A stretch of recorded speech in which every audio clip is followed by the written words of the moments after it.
To date, 57% of Canadian households have pets, and it's no secret that for many families, a pet is a part of their family.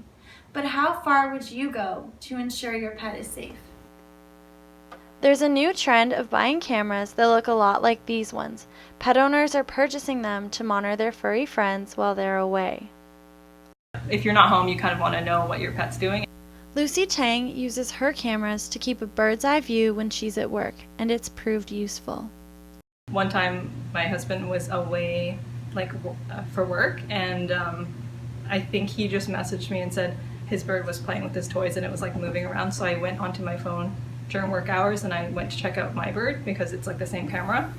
In one instance, Tang picked up her phone and realized her bird's cage was left open and Goose had escaped, forcing Tang to rush home.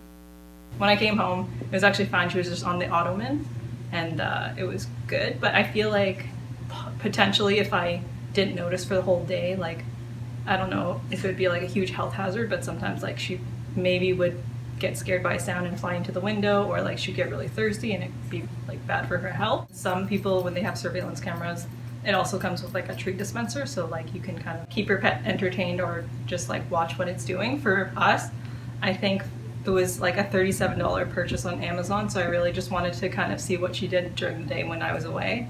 So it's nothing like important, but I thought it was like a fun use of money.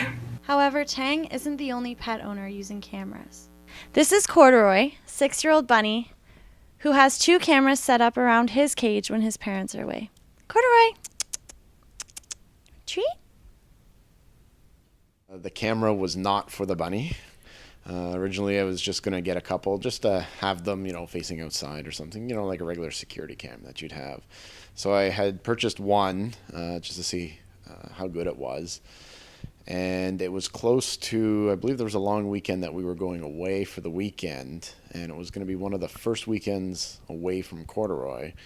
So Maria got a little paranoid, and then she didn't want to go, and she's like, we can't leave him alone, even though we had arranged that our friends were going to come over like 2-3 times a day, because they've had rabbits before. They know how to take care of them. They were going to feed them, let them run around and everything else. So I took the camera, and I'm like, well, here, you can watch them the whole time we're gone. The camera has since been there that whole time. I never got to set it up as a security camera. And since then, we've bought a second one to cover his entire cage setup. Now, I did finally buy a third one that we actually have watching the house.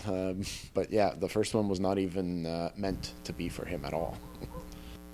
The popularity of these devices has skyrocketed, prompting ads like these on Instagram and Facebook, featuring celebrity reviews from stars like Ellen DeGeneres to J-Lo.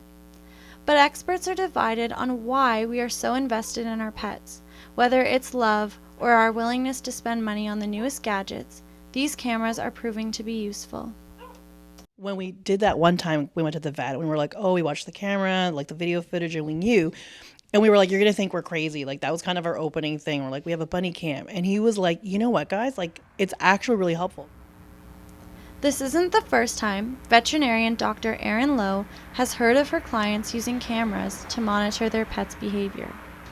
They are quite helpful when trying to determine if a dog is truly suffering from separation anxiety or something like that. Also for seizure dogs, seizure cats, it's helpful to have an eye at home when people can't be there. So we encourage people to use cameras if they can. I often will tell people to video the episodes of whatever disease process they're seeing at home, because oftentimes, like when you take your car in and nothing happens, when they bring their pets in, they're completely normal. So if they come in for coughing or sneezing or something strange that they won't do here, if they have a video of that event, then we have a better chance of diagnosing what's going on. And the timing of that sort of reaction needs to be known, and so that's when I will often say you should, look at getting some sort of web camera or something so you can check that out. So trying to decide, does this dog need medication? Does it need a behaviorist? Those kinds of things. It's really important to know how long these behaviors are lasting. No matter what the motivation, keeping an eye on your pet is always a positive thing. It not only helps us, keep track of how he's feeling, but it also lets this one feel more at ease when we do go away for the weekend. Chelsea Robert, 25th Hour, Ottawa.